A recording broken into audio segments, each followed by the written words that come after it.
Hey guys, good morning. This is Mr. Charles. Today I'm going to talk about the assignment that we have that's going to give me a sense for what you know about writing chunk paragraphs, okay? Chunk paragraphs are a great writing technique. It's very easy in terms of structuring what you're writing about, and it's going to help you write about really anything.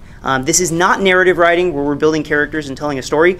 This is like expository writing where we're talking about something that we read, or we're trying to prove a point, okay? Today we're going to be working off of some visual texts. That means pictures or images from this book, The Mysteries of Harris Burdick, okay? In order to start, I'm going to read you an introduction. You're going to have to listen carefully so you understand the background. This is to provide some context for the images that you're going to look at in a minute. I first saw the drawings in this book a year ago in the home of a man named Peter Wenders. Though Mr. Wenders is retired now, he once worked for a children's book publisher, choosing the stories and pictures that would be turned into children's books. 30 years ago, a man called at Peter Wenders' office, introducing himself as Harris Burdick. Mr. Burdick explained that he had written 14 stories and had drawn many pictures for each one. He'd brought with him just one drawing from each story to see if Wenders liked his work. Peter Wenders was fascinated by the drawings. He told Burdick he would like to read the stories that went with them as soon as possible. The artist agreed to bring the stories the next morning.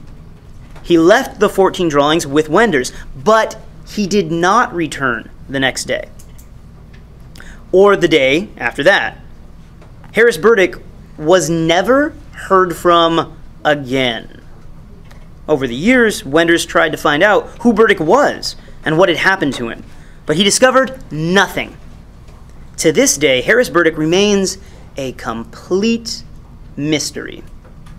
His disappearance is not the only mystery left behind. What were the stories that went with these drawings?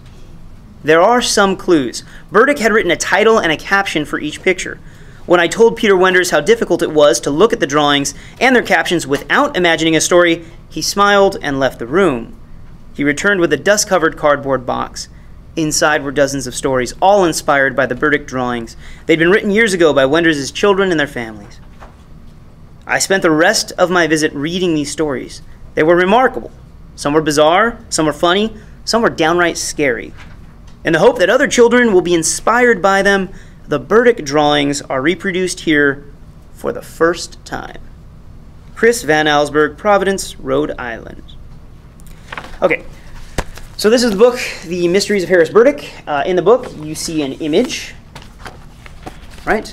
And then there's a title and like one caption. Usually it's just a sentence or so. Okay, it's very short. So your job today is to craft for me 4 responses. I've given you 6 images, so pick your favorite 4. Does that make sense? Okay, you're not going to write on these because I need them for my other classes, but you're going to pick your 4 favorite images. You're going to look at them very, very closely. So first, kind of look at the whole image, and then sort of zoom in on like the left-hand side, or the right-hand side, or the top, or the bottom. You could fold it and break it into quadrants if you wanted to. I know some art student friends of mine will literally take like an empty roll of toilet paper, like this, like a periscope or something, and they'll hold it, and they will look in a circle at like the entire piece, and then they'll notice details that I didn't notice. Because instead of looking at the whole image, they're focusing on one little part, and then moving to the next little part, and then they look, and they see like a lot more things than I had seen. So that's kind of a cool technique as well. So step number 1, look carefully at the document. Step number 2, select which ones, 4 out of 6, you're going to be writing about. Step number 3, create chunk paragraphs for each one of the texts that you choose. Okay, so chunk paragraph, just to go over this, some of you have had a lot of instruction on it. Some of you have never heard of it before. A chunk paragraph starts with a topic sentence where you introduce what you're trying to prove. Then there's a concrete detail. This is usually like according to line 3, or you put a quote or something like that. In this case, we're not working with a document that's got words in it. We're working with an image. So you would have to say something like in the upper right-hand corner or below this part of the character or whatever it is.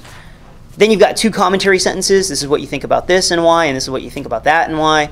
And then the conclusion sentence goes back to your topic sentence and ties your paragraph up nice and tidy. Okay? So again, this is an assessment, so I can figure out what you know about chunk paragraph writing so that I then know what to teach. If you already know this stuff, we can move straight along. If I need to do some specific stuff, I can target more carefully what it is that we need to go over. All right? So we're going to be spending the rest of the period. It should take you about 30 minutes to do 4 images. So we've got just enough time today. And the whole point, again, is so that I learn more about what you know about writing already, and then I can adjust my instruction accordingly. Okay?